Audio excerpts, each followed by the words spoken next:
Good morning, Trumptopia.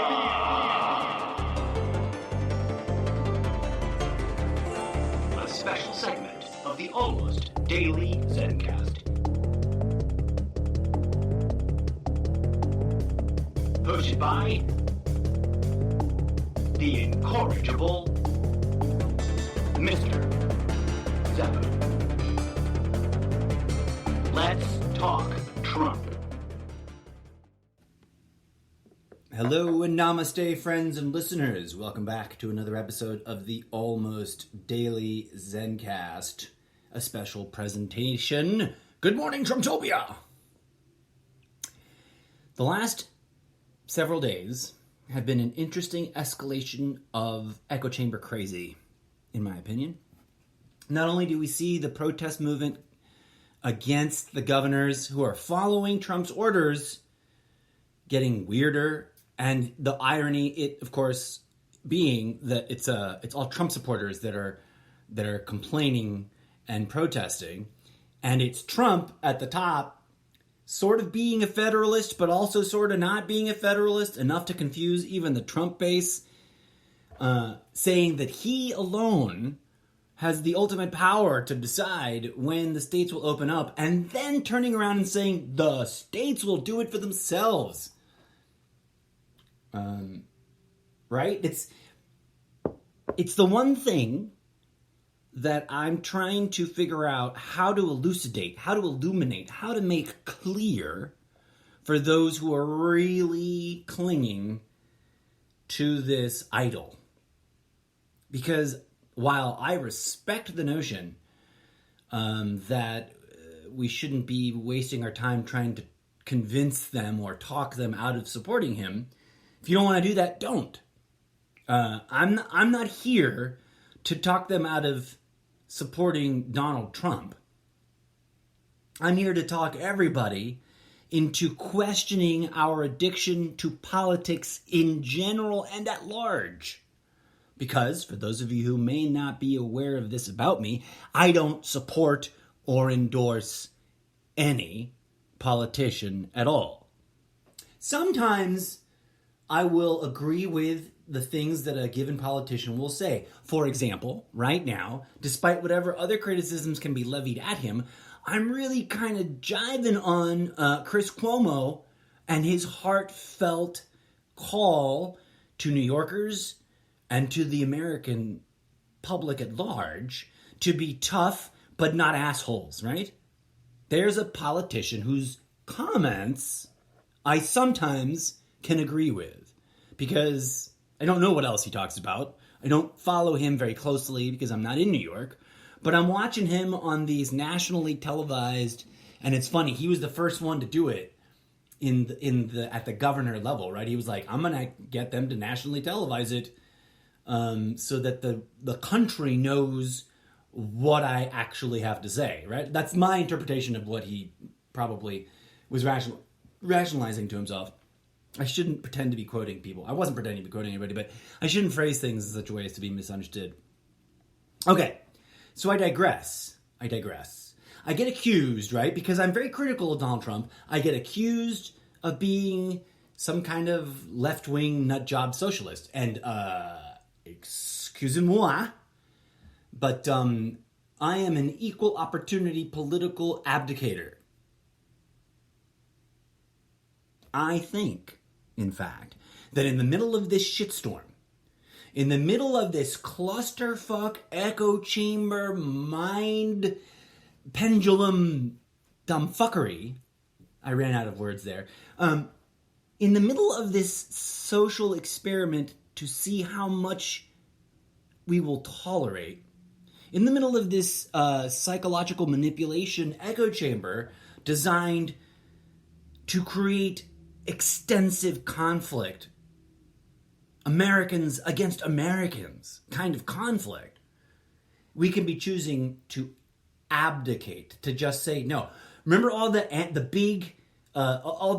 anti-big government types? Well, they're now all, well, not all of them. Many of them got sucked into the Trump base And they are now adulating Trump, congratulating and praising Trump for doing things that are suspiciously, in my humble opinion, very much an overreach. Very much a creep towards big brother, big government, oppression, right? They don't see it. Of course they don't. They're still fuming about Hillary Clinton and Obama. Now, the irony is, I often get assumed as a Hillary Clinton supporter, and that's why I'm on this criticism jag against Trump, right? It's like, I didn't like Clinton. I didn't like either Clinton. I didn't like either Bush. And although I did think he was the sexiest, smoothest talking motherfucker in the White House in my lifetime and probably in American history, well, I don't know, right? I haven't heard any of the pre-technology presidents talk. But of the post-television presidential era, Obama, you gotta give it to him, was a smooth operator, a sexy talker, and a guy who sounded like he really meant what he said. Still dropped more bombs on innocent people than any president before him.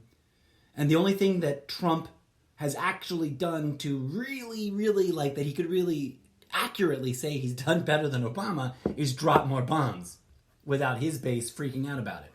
Okay.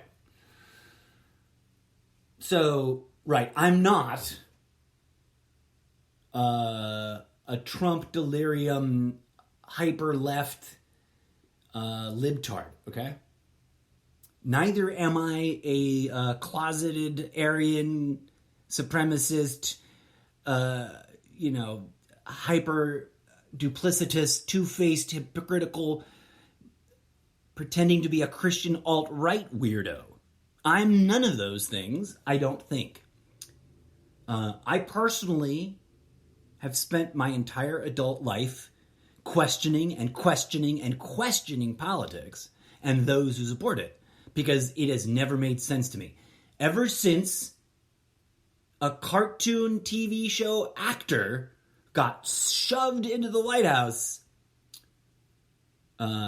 dear old Ronnie Reagan, ever since then, I'm like, what the fuck is going on here, you guys? This is crazy. Okay, so back to Trump and his interesting two-facedness. This is how he gets the base, his base, and everybody else to just keep going at each other's throats. Like the hydrochloroquine thing, okay? Hydrochloroquine starts recommending it for no effing reason. There's no, there's no evidence in the very, very early stages of the clinical trials, and his base is applauding him because he's very much appearing to do something by, thinking outside the box and sticking it to the system and recommending something that they wouldn't let us have. But that's all spin, Trump loves to tell you his lies wrapped up in his truths, wrapped up in his lies. He's not a doctor. He's not a doctor. But he's got a very, very big you-know-what, right? And first of all, honestly, since when the fuck did either political party tolerate such junior high, childish, presidential quote-unquote sarcasm? The American people, regardless of political party identity, I think from just 20 years ago, if Trump suddenly had been president after Papa Bush Sr., I thought if he had tried to run then, I don't think it would have worked, right? The people who pre-select the political puppets who they install in office, I think, have really good sense of timing.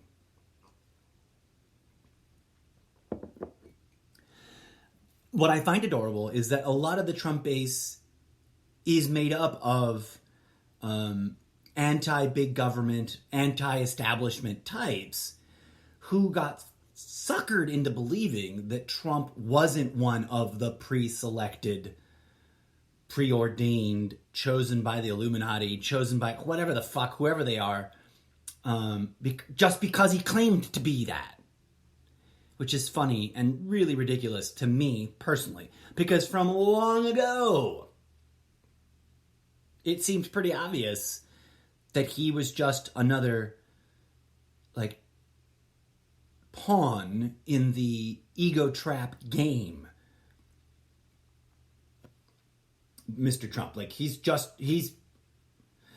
my personal opinion of Donald Trump is one that, it's my personal opinion of Donald Trump, and it's based on my observations of him, the trouble he's gotten himself into, and the facts as they came out over the last 30 years. I think most of the Trump base, unfortunately, is a fan of his TV show, right, The Apprentice, wherein which he fabricated out of whole cloth a mythical version of himself, which, to be quite honest, is not a very clear or accurate representation of who he was for the 30 years prior. Now, that's irrelevant, right? The fan base believes his claim that he's not a politician, but he ran for office like a politician. He begged for your money like a politician. He took big, huge, dark money like a politician. He's had scandal after scandal after scandal like a politician. He's been playing crony politics, getting rid of experts with degrees of authority and installing yes men of his own choosing and of his own ilk who are severely, pathetically underqualified, if just not qualified for the jobs, right? From day one, he's been doing that. The whole actual event of draining the swamp has been the removal of people with expertise, people who disagree, and anybody who has a Venn diagram that is a little bit too overlappy on those two things. And the replacements have all been exactly the kind of people that he used to bitch and moan about. Smarmy people, lobbyists, yes men, people who don't know what the fuck they're talking about and are just nodding their heads like bobbleheads at the president. He used to complain about that. He is today's living representation of that two-faced God. I forget, what the fuck is the name of that two-faced God, but literally has two-faced talk out of the back of his head, right? Hydrochloroquine. Give it a try. There's nothing to lose. And then, just like, well, there's different studies and some of them showed good results and some of them showed bad results. And then to just no comment. To throwing out a whole nother new set of controversial, very, what's the word? It's moderately unheard of, slightly sort of obscure treatments. The social media went apeshit overnight because of his ultraviolet light and disinfectant inside the body comments. Now, here's my take on that. I watched that press conference live on TV. Live, not edited after the fact in part of a news show, like the whole long endurance run of him rambling, blah, blah, blah, blah, blah, blah, blah. I watched it. It's hard to. I sometimes start to zone out and fall asleep because the only people, please forgive me, but quite frankly, the only people that make any fucking rational sense at these COVID-19 presidential White House presentations are the two doctors. Everybody else sounds like a Donald Trump cockholster. And even the two doctors have got their hands on Trump's cock and they're cupping his balls. They're just not actively putting his cock in their mouth. To really steal Stephen Colbert's bold and beautiful, and now seemingly ancient statement about Trump, being Putin's cockholster. These yes men around him all sound ridiculous. Like they are tying themselves up in pretzels. What's that guy with the beard? His name escapes me now, but he looks like he's trying to look like that Surgeon General from like 20 years ago. But he's not as rugged, and he's not as much, but he just looks kind of dopey. But anyways, I hate to sound like I'm criticizing him. I just think it's funny that he looks so much like that other guy in terms of like trying to do the same facial hair, but it just not works. It just doesn't work for him. But that's irrelevant. And I shouldn't even said it because now it sounds like I'm trying to pan the guy, and I'm not. But here's where I am going to like unleash some opinion. That guy just went through a whole cycle, right? Like he was quoted in an interview. He was asked about the interview. The president said other bullshit, making it sound... The president made really, not quite flat out lies, but outrageous exaggerative statements claiming that he had been misquoted in the article. And then he comes, brings the guy back to like toe that line. And he gets asked, the guy with the beard, whatever his name is, he gets asked, were you quoted accurately or were you misquoted? And he says to the world, live on television, at the White House press conference room, which is like, that's supposed to be the place where Trump really brings the truth out, right? Like, if there's no other place, this administration is going to shine and unveil the fucking hard, real, blinding truth. It should be there. But every day, it's nothing but false equivalencies and gaslighting and back and forthism, right? This guy, that example, boom. President Trump, he was severely misquoted. That guy, well, blah, blah, blah, blah, blah. What I call, not salt. What's it? Soft shoeing. Just sort of like dancing around on it. And then finally admitting that he was accurately quoted in the article. Not misquoted. That's what he said. But then he tried to spin it into, well, they spun my statement out of control. I'm like, I think it was all within the realm of reasonable in terms of what you actually said. So that example, Dr. Fauci and Trump have had this tug of war to the point that people thought that Trump and him were, that Trump was trying to remove him or oppress him and muzzle him. Obviously, Trump needs these doctors right now. But he's playing such a weird, redonkulous game of like, he has to get in his nonsensical things, right? He's got to say it's going to magically disappear by April. And then he lets Fauci come back up and say like, no, we're going to have a second wave, you guys. We should be preparing for a second wave. And then Trump, without actually getting in the doctor's faces, come back and, as if it was an extension of what the doctor was saying, proposes this much less probable, much less likely, although admittedly, aspirational and positive and hopeful, that it might just magically go away kind of thing. Although, now it's a bit proven wrong. He said it would be gone by April. It is now Friday, April 24th. Unless it magically disappears in, less than a week and a half.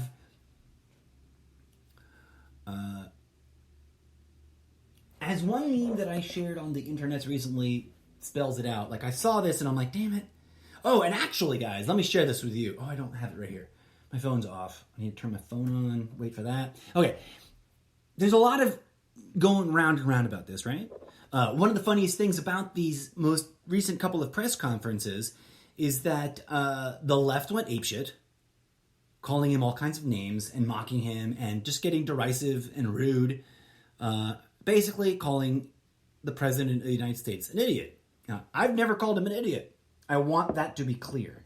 Just because I sometimes appear to agree with the left doesn't mean that I am a leftist or that I toe all those party lines.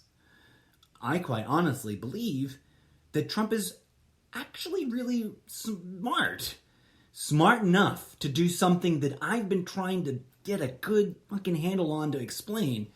He's got the capacity. Somebody put this into words on Facebook that I'm like, I'm borrowing this, bro.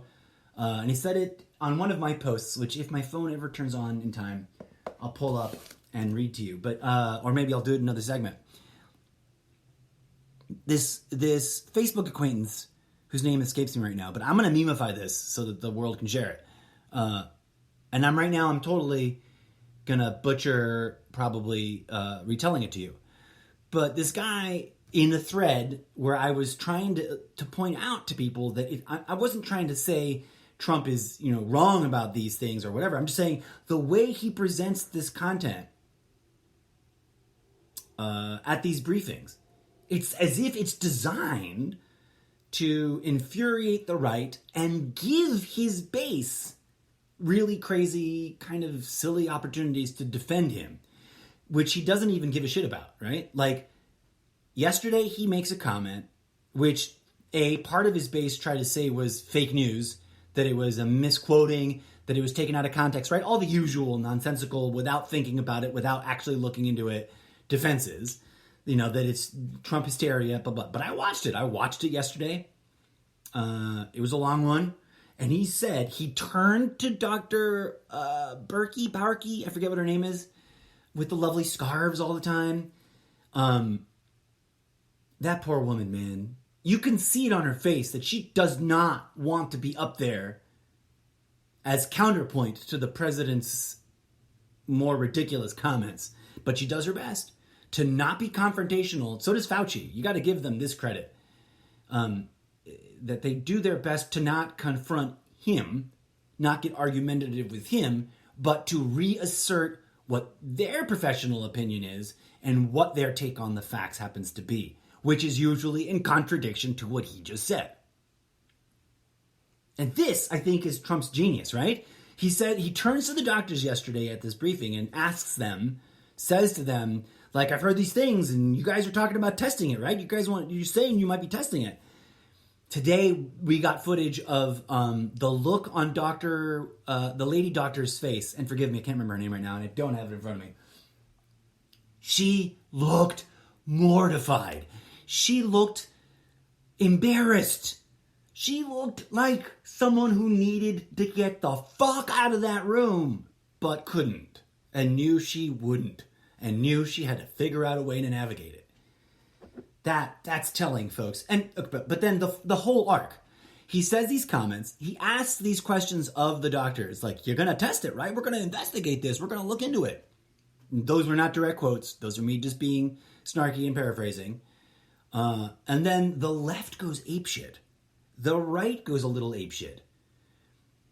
And then today, this morning, he busts out with this statement that those questions were not aimed at the doctors, which they clearly obviously were, but rather at the press, and that they were sarcastic.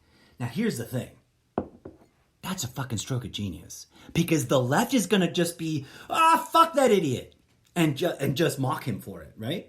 The right, though, his base is going to think that was a stroke of genius. His base is going to go, look at the 5D chess, ingeniousness, this intense, logistical power and prowess that he's exhibiting. Whereas, in my opinion, that's just the easiest gaslighting dismissal in the playbook of gaslighting and bullshittery. And I was being sarcastic. That gag has got whiskers on it, my friends. It's so old. That bullshit. I was just being sarcastic, man. I was just kidding. No, you said a really vile thing that hurt me. Or you really said you said a really irresponsible thing that someone took halfway seriously and then, got hurt about, was injured by. That's what he's doing. That's what he's playing. And for anybody who's joining us just now and who might be, I do this every time because you never know. This might be your first episode.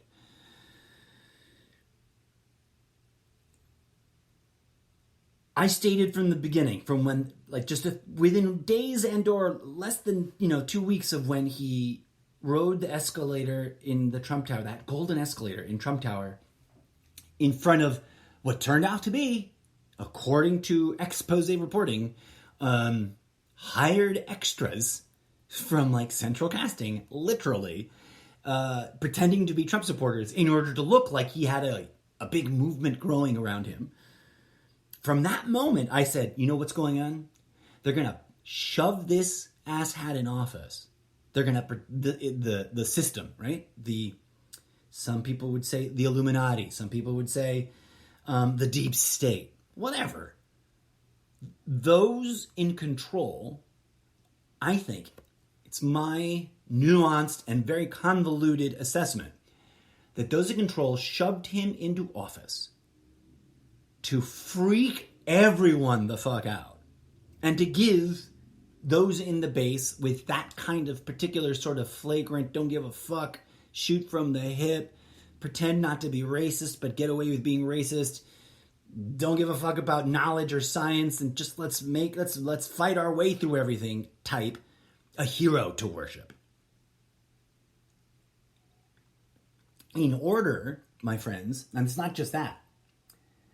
This is all, and you know, I've talked about conspiracy theories, right? I reuse the cover. Too many theories, not enough healing.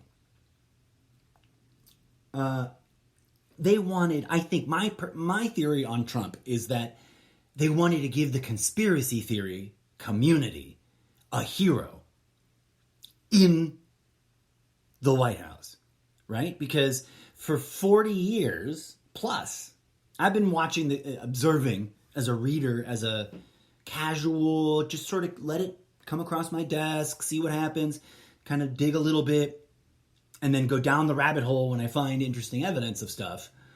Kind of guy. I'm not obsessed. I used to be a little bit. I used to think of myself as a member of the community, in fact, until I developed my theory.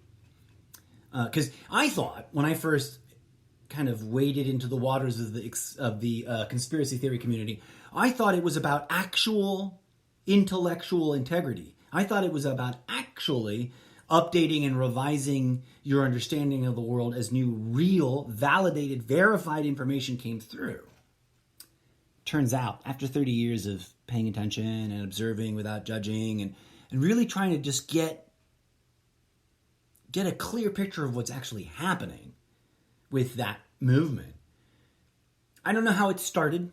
I can't claim to have been there long enough, further enough back to have seen the real origins of it, right? Especially since it started before I was here, before I got deposited on this ridiculous little planet of yours. But since I waded into those waters, I've developed the following theory. And this theory hit with so much cognitive dissonance from the conspiracy theory community that they kicked me out and they branded me a heretic and a crazy person. And I'm mocked and marginalized because my conspiracy theory couldn't possibly be true. Although everybody else's conspiracy theories have the absolute truth. My theory is that, yes, there is a conspiracy. There is some group of people or various different groups of people that have such high levels of influence. I don't like the word power because it doesn't really make sense, but they can exude so much influence in the world through what they own and what they control, etc., that they are trying to foment, inspire, cause division, distraction, and conflict, disenfranchisement, and generally sort of oppress us in a diffused, indirect way. It is no longer the Dark Ages. It is now, the Trumptopian era of dangerous freedom. And the rejection of intellectualism, and the denial of science, which that part really tickles me pink, because every science denier posting on the internet is using science. I literally once, and that's applicable to anybody. I literally once at a bar years ago had a conversation with a girl that had made eye contact with me and seemed to be kept making eye contact with me, so maybe was like maybe inviting me to make conversation. So being a sociable person, I struck up a conversation, and I asked, questions of curiosity. We got to the issue of religion, asked her what she believed. She said something to the effect of, which is funny because I meant like, what belief system do you subscribe to? And she said, I believe that science is fake and only Jesus is real. And I'm like, oh, interesting. And then I very politely, I wasn't trying to be rude. I was like, okay, that's new to me.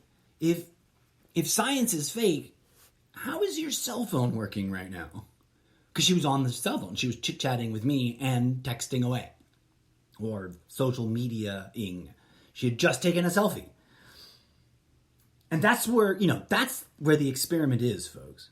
Now, some people will hear that and say, oh, this guy's totally brainwashed by the evil science agenda and beat Mark of the Beast and chips and No. I don't have an absolutely, totally blind faith acceptance of everything that comes out of the world of science. I think that science, is as,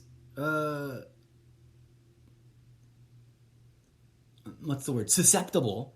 It's as in danger of corruption and infiltration and being hijacked by the system. That's what I call it. Because there's two Illuminatis, right? There's the light and the dark, and that gets confusing. And quite frankly, there's multiple groups of people that are concentrating power. The evidence would seem to suggest. I don't know. I don't pretend to know. I don't pretend to have some source somewhere. Those are always the most suspicious ones. This super deluxe, extra meaningful source. That's top secret. Q is the weird. I'm thinking of Q, right? Like I really think that this current era we're living through, first of all, Trump's not in charge, right? Like, neither is Putin. Nobody who sits in office is truly in charge and hasn't been for quite some time. So it's ridiculous and kind of cute and adorable how every time we have an election, that new guy is definitely fighting against the embedded system that's controlling everything. Because every time we vote somebody in, that's what I hear. Obama was going to fix it. Bush Jr., for realsies, man, was going to fight the bad guys. Every politician peddles the ridiculous notion that they are fighting for you. I've got some really big issues with that. Right?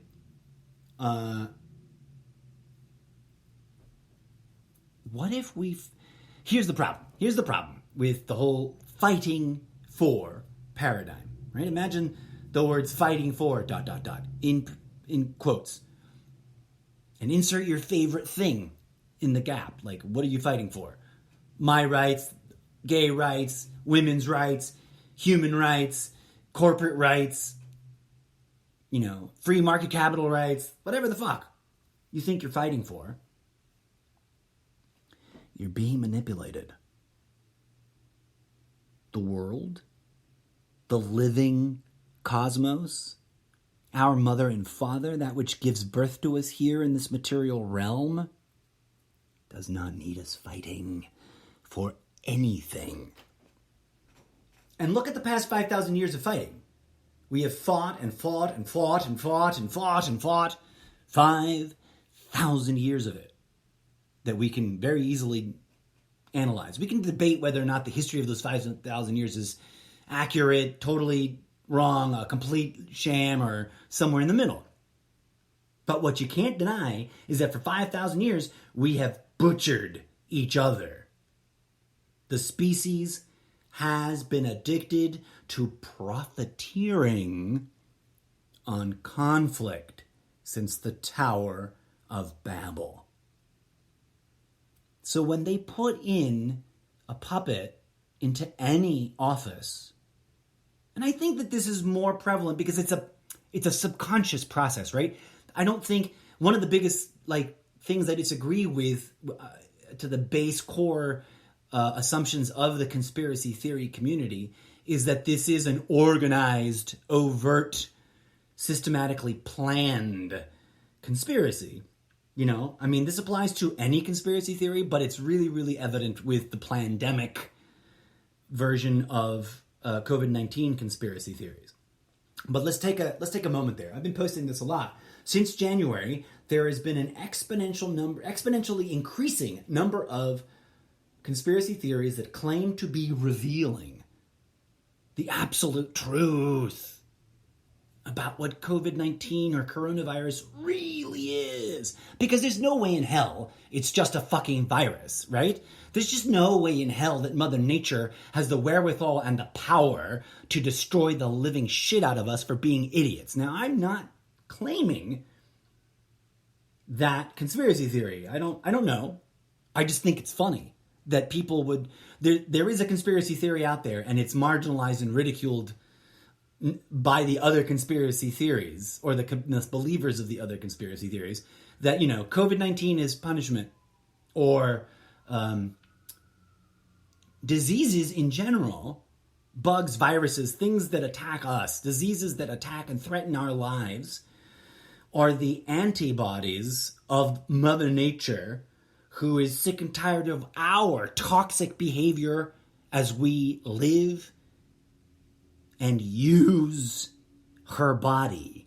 Like, we live on or in and are destroying for profit through commodification the very womb of her body that gives birth to us. People would rather believe one of the other 30-some-odd plus conspiracy theories that it's not a natural organic disease, because they just can't imagine that Mother Nature has the power to do that. And yet, how many extinction events are, you know, embedded in the archaeological record? How many times has Mother Nature wiped the slate clean on this womb and started over? Plus, just back up a bit. Since January, it is now, what, April 24th? So since mid-January, over 30. Sometimes when I'm feeling really aggressive, I'll claim it's been over 40. But to be quite frank, it's been a very passive process. I'm just like, okay, there's another two totally different conspiracy theories. So I'm going to guess right now and kind of try to make sure that I'm not over-exaggerating. It is, if not actually approaching 30, slightly just above 30. So in the 27 to 33 range of actually different conspiracy theories that I've come across since January, without even trying very hard. Right? So there must be more. I'm not on an all-exhaustive fucking campaign to search the entire interwebs for conspiracy theories about COVID-19 and what it quote-unquote really is. But they come at me. And in that process, I've lost count. And it was like at 27 or something when I was like, okay, that's a lot. More than 10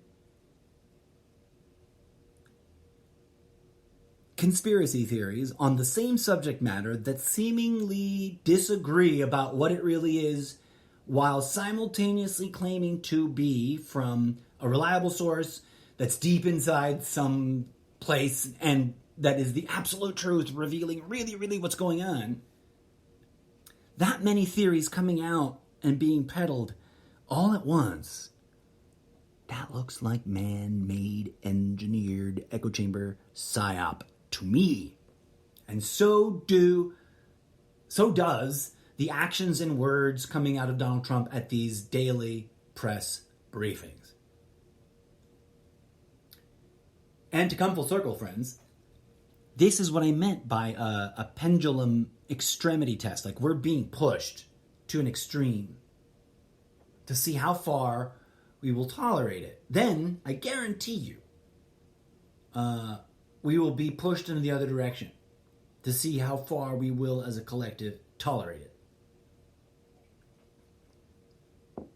And the ridiculous part is that we do not need to let them get away with it, right? We do not need to participate. We do not need Now, that doesn't mean don't confuse me here. Don't get confused here. I'm talking about the system. We don't need to let them get away with it. But we don't need to kill them either. That's where I'm going, right? Like, because here's the shocker, folks, right? For if you're trying to figure out where I'm really coming from. Because just like Republicans think I'm a Democrat and Democrats think I'm a Republican, people who are anti-establishment think that I'm a statist and pro-establishment, and I'm categorically not. And people who are statists can't quite figure out what I am because I don't sound like the typical libertarian or anarchist either. The issue isn't which political party has got the best idea. The issue is, when will we realize we do not need politics at all? We need to organize our activities and manifest the greatest good for the entire species. Anything less is greed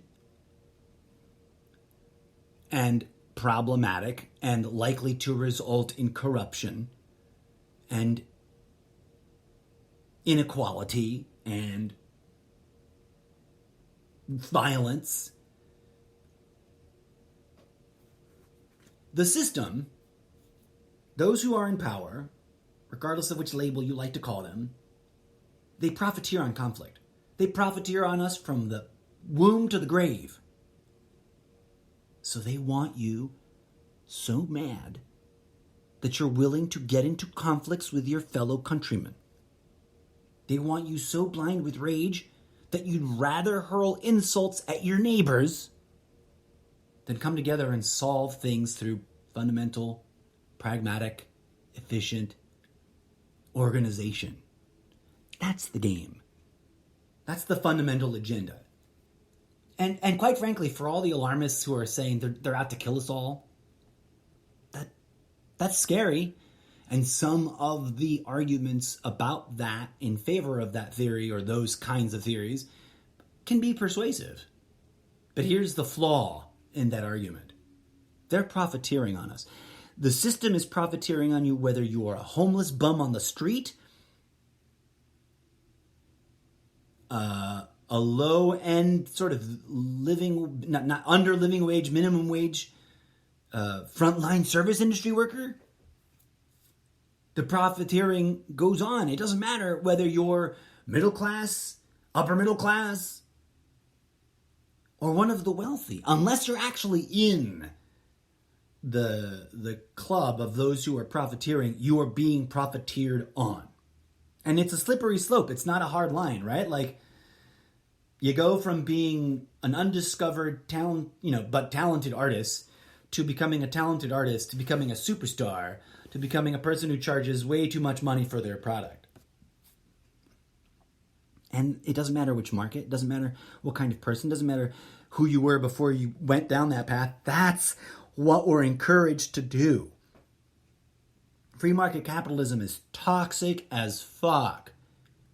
Free market capitalism doesn't give a shit about human rights. It pretends to, but it cares more about the rights of capital and property and the owners of such imaginary things.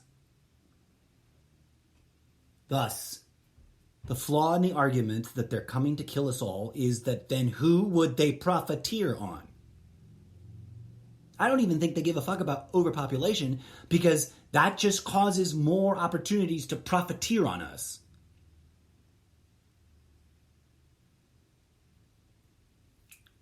I digress.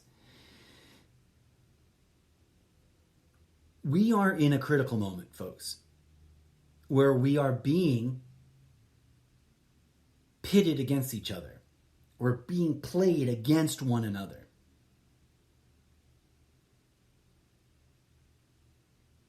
And if you really want a solution, if you really want to do something that will make things better, if you really, really want to bridge the gap between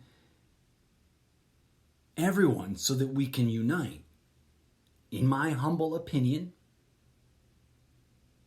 The solution is the abdication of all ideology.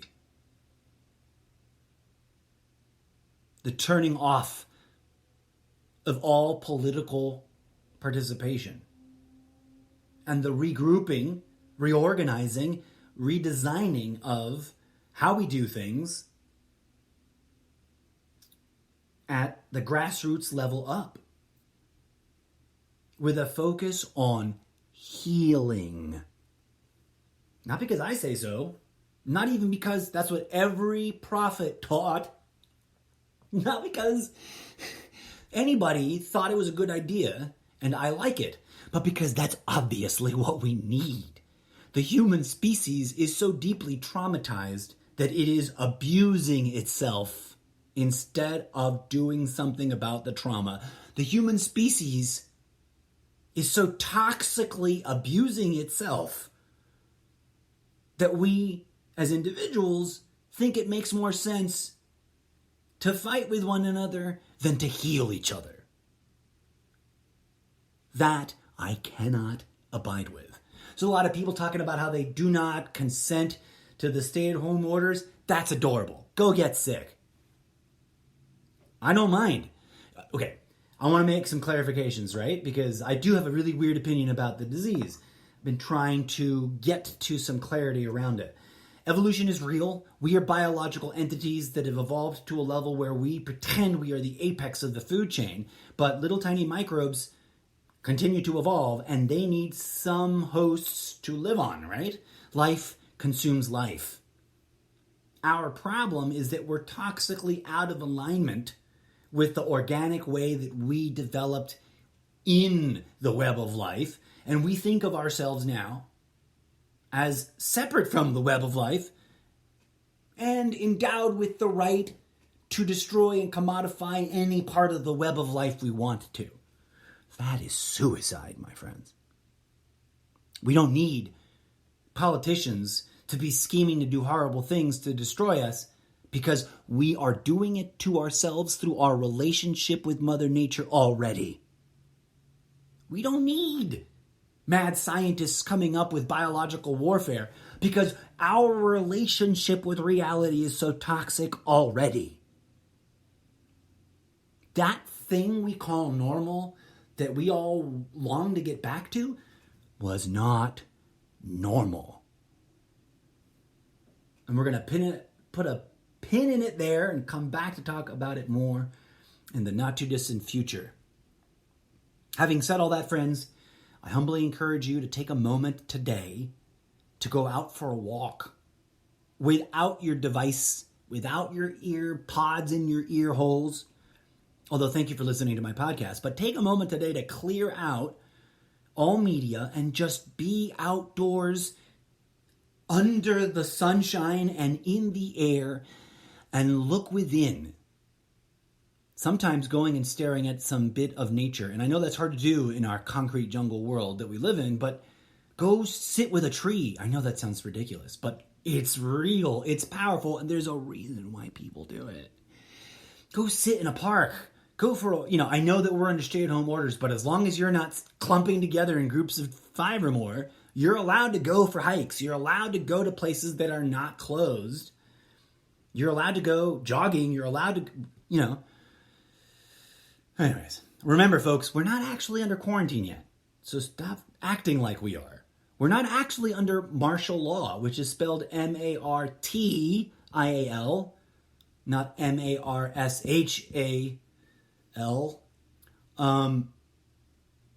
Those things are not happening yet, right? So don't buy into the alarmism. Don't passively allow that mentality to sneak in and affect your behavior. We're being asked to take precautions, reasonable precautions, I think, because Mother Nature is this wicked biolab in and of herself. She is, and always has been, an auteur of experimental biophysiology.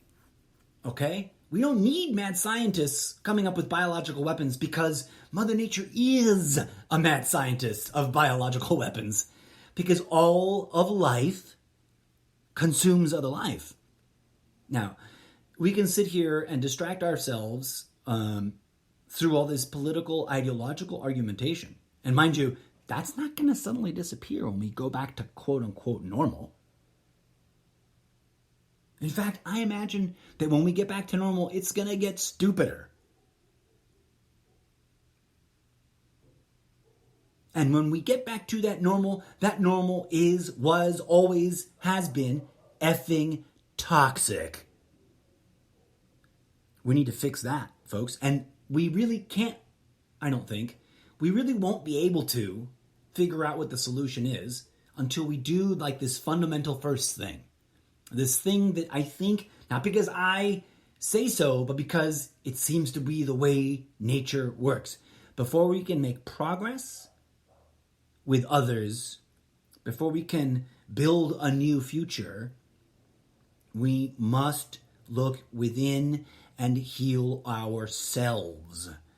And I don't mean some sort of hocus pocus, thing that's not possible, but rather all of the meaningful ways that are real and are possible of self-healing. I'm going to wrap it up because I've already been rambling for way too long. Thank you as always, friends. Remember, when I sit down to record, I am practicing my spiritual practice of sending you love, light, and healing energy. And as you listen, I encourage you to maybe develop a mental practice of welcoming that energy in and sharing it with those around you.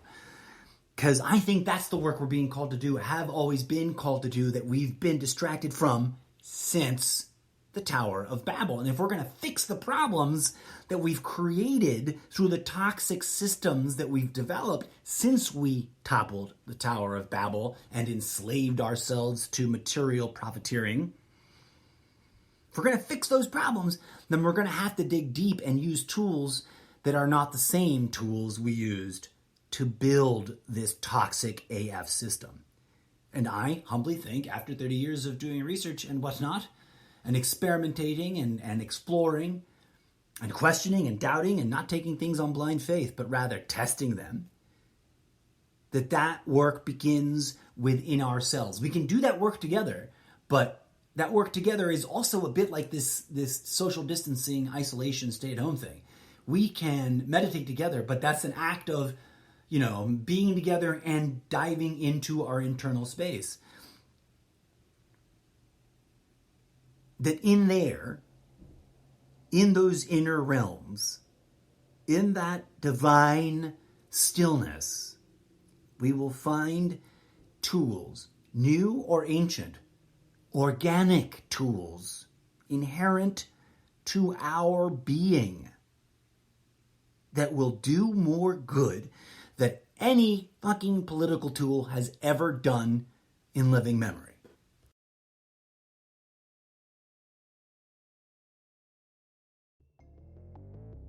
And that is the latest madness from behind the orange wall. Thank you for listening to GMT, a special segment of the Almost Daily Zencast.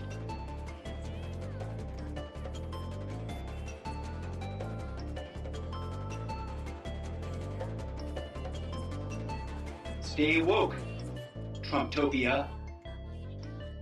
Stay woke.